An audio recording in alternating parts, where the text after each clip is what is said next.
Magandang umaga! Kumusta po? Narito po ulit ang update natin para sa lagay ng ating panahon. Ngayong umaga po ng July 3, 2026. Sa ngayon po ay patuloy pa rin na may dalawang bagyo sa silangan at kanluran po ng ating bansa. Ang dating bagyong Henry ay nagbabanta na po na mag-landfall ngayong araw. Diyan po sa may Hainan, China at palayo na po yan at kasabay ng paglayo nito ay mahihila rin niya palayo ang habagat. Kaya asahan natin na wala munang habagat dito sa ating bansa hanggang sa may malakas na bagyo na hahatak po rito. Samantala, ang bagyo sa silangan ay may international name na nga po na Bavi at severe tropical storm na po yan.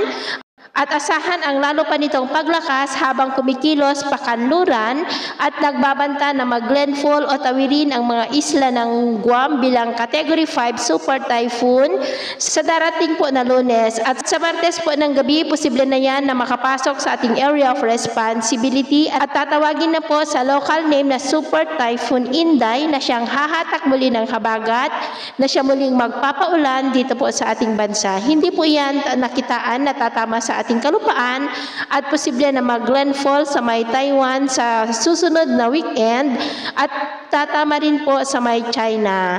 At ito naman ay pinapakita ng forecast model natin pong ginagamit hanggang po sa susunod na 2 linggo. At sa lagay po ng ating panahon, ngayong madaling araw ay maayos naman po ang panahon sa malaking bahagi ng bansa, pero may mga tsansa ng mga isolated rain sa ilang bahagi po ng Aurora, coastal areas ng Pangasinan, Infanta, northern part ng Palawan, Romblon, Masbate, Iloilo, ilang bahagi ng Jagna, Giwan, Dinagat Island, Davao del Sur at Sarangani. At mamaya po ay sisikat naman ang araw sa malaking bahagi ng bansa, mainit at maalinsangan ang panahon, pero may tsansa pa rin ng maulap na kalangitan na minsan ay may mga pulo-pulo na mga pag-uulan sa ilang bahagi ng Aurora, Quezon, Catanduanes, Eastern Samar, Iloilo, Bohol, southern part ng Leyte, Eastern Samar, Dinagat Island, Davao del Sur at Tawi-Tawi. At mamayang hapon,